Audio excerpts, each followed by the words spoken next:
কে গো মায়েরা, ভালো করে বুঝতে হবে। শুধু কীর্তন কান থেকে শুনে বাড়ি যাব হবে না, ভাবতে হবে, বিচার করতে হবে, অনুভব করতে হবে। প্রত্যেকটা যুগে যুগে যদি ভগবান সিংহাসনে বসলো আর কলিযুগের ভগবান সবার হাতে ধরে পায়ে ধরে তাও হচ্ছে না, শেষে ধুলাই গড়াগড়ি দিয়ে বলছে তোমরা কৃষ্ণ বলো। কেন? কারণটা কি? কারণ অবশ্যই আছে। কারণ যদি না থাকতো ভগবান ধুলাই গড়াগড়ি যেত না। কারণটা কি জানো? এই কারণের কথা জানতে গেলে আমাদের সবাইকে একটুখানি যেতে হবে বাবা বৃন্দাবন। কারণ ঘটনাটা ঘটে গিয়েছিল বৃন্দাবনে, যার জন্য ভগবান ধুলাই গড়াগড়ি খাচ্ছে। কবে ঘটেছিল জানো? যেদিন আমার বৃন্দাবনে শ্রীমতী রাধারানী সখীগণ নিয়ে বসে আছে, প্রাণ গোবিন্দ আমার গোষ্ঠ গোচরণ শেষ করে ঠিক এই রকম সময়, মানে এই সময়টা মা মোটে ভালো নয়। বলো তো কেন ভালো নয়? বলে গল্প করার জন্য।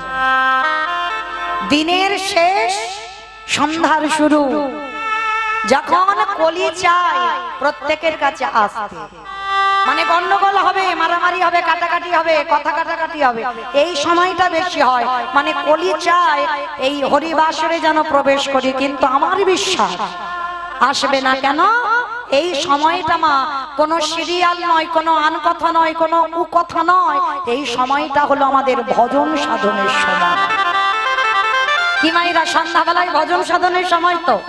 সারাদিনে তুমি যাই করো না কেন, কিন্তু সন্ধ্যা হলে যাই হোক না কেন একটু মাথাতে কাপড় দিয়ে তুলসী তলায় প্রদীপটা তোমায় দিতে হবে, কারণ এই সময়টা হলো ভজনের সময়। তাহলে আমরা চিন্তা ভাবনা রাখবো যেন কলি আমাদের ধারে কাছে আসতে না পারে। শুধু ধারে কাছে কেন, যতদূর মাইকে ধ্বনি যাচ্ছে যেন কলি প্রবেশ করতে না পারে। তাহলে মায়েরা এই জায়গাটা আস্বাদন করে। সেই গোলক বৃন্দাবনে রাধারানী বসে আছে, প্রাণ গোবিন্দ আমার গরু বাছুর রেখে রাধারানীর কাছে এসেছে।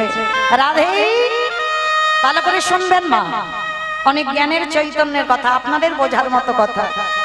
রাধে, ও রাধে, কি ব্যাপার বধূ?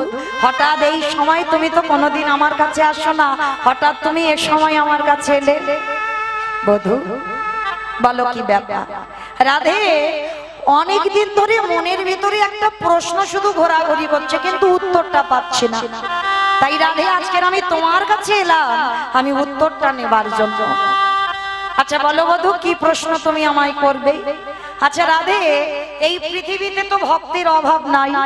লাখ লাখ ভক্ত আছে, কোটি কোটি ভক্ত আছে, হাজার হাজার ভক্ত আছে, সবাই আমাকে ভালোবাসে।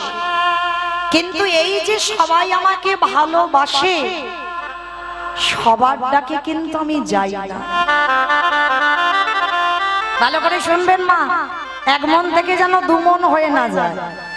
গোবিন্দ রাধারানীকে প্রশ্ন করছে, রাধে, জগতের এত ভক্তরা আমায় ডাকে, আমিও ভালোবাসি, ভক্ত আমার প্রাণ, ভক্ত আমার জীবন, ভক্ত আমার সর্বস্ব ধন, কিন্তু হলে কি হবে, তাদের ডাকে আমি একবারের জন্য সাড়া দিই না।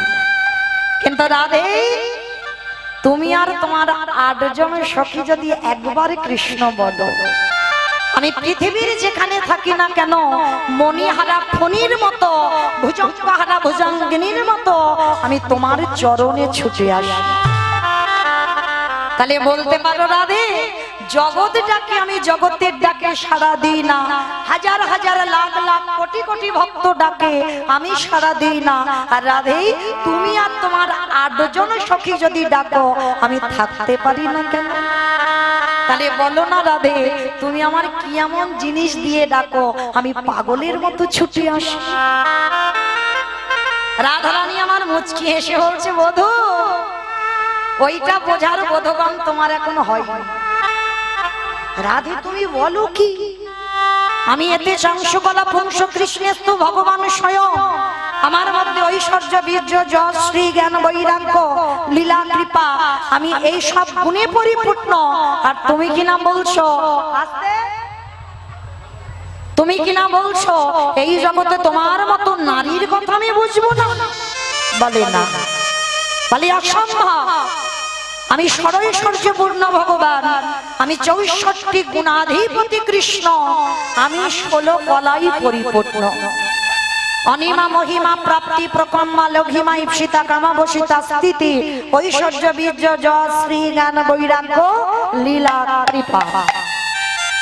এই যে 16 কলায় আমার ভগবান পরিপূর্ণ, আর তুমি কিনা বলছো রাধে তোমার মতো নারীর কথা বুঝবো না। বলে বধূ, আমাদের দেখলে মনে হয় আমরা চারামূল নারী জাতি, কিন্তু এই নারী জাতিরা যে কি দিয়ে তোমায় ডাকে সেইটা বোঝার বোধগণ তোমার এখন হয়। বধূ তাহলে বলো রাধে তোমার কাছে আমার নিবেদন, বলো তুমি আমায় কি দিয়ে ডাকো। বলে দেখো আমি যে তোমায় বলবো সেটা কি তুমি বুঝতে পারবে? কেন বুঝতে পারবো না? একবার তুমি বলো কি দিয়ে ডাকো। বলে বধূ আমি তোমাকে হাজার বোঝাতে চাইলে তুমি বুঝবে না। কেন জানো?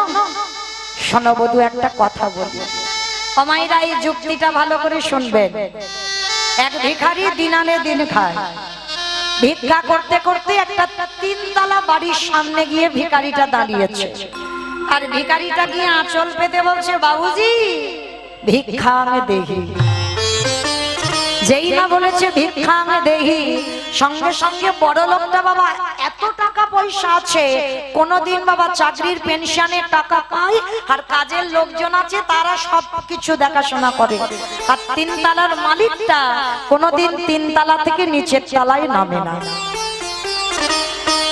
তার জানালা দিয়ে দেখেছে মা একটা ভিখারি এসেছে, দরজার ধারে দাঁড়িয়ে ভিক্ষা চাইছে। আজকের সেই বড় লোকটি জানালা দিয়ে ডাকছে ভিখারি, ও ভিখারি,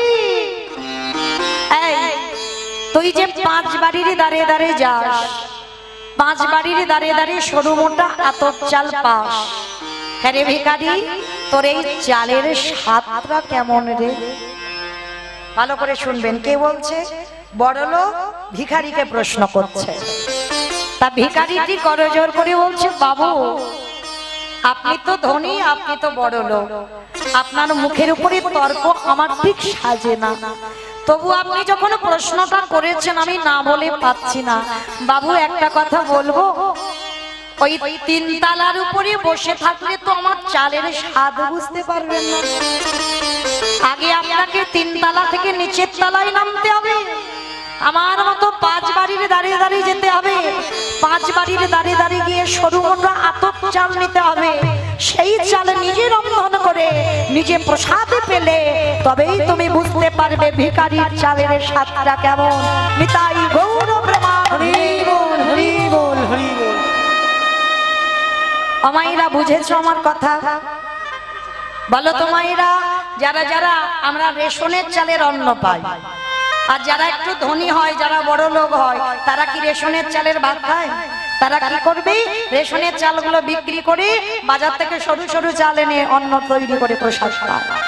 তাহলে সেই সরু চালের ভাত খাওয়া লোকটা যদি একটা রেশনের চালের ভাত খায়, তাকে যদি প্রশ্ন করে হ্যাঁ রে তোর এই রেশনের চালের স্বাদটা কেমন রে, আমায়রা কি বলবেন?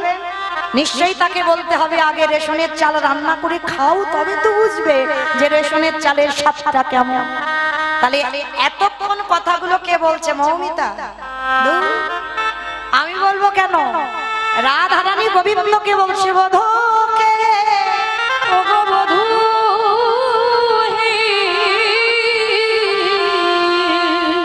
যে ধনীর ছেলে যে একেবারে দেশের রাজা, সে কি কোনদিন পারে প্রজাদের অভাব বুঝতে? তাই তোমারও এখনো ক্ষমতা নাই যে এই রাধারানী তার 8 জন সখী কি দিয়ে ডাকে। তো গোবিন্দ বিশ্বাস করছে না, বলে না রাধে আমার মধ্যে সব গুণ আছে, তুমি একবার বলো কি দিয়ে ডাকো।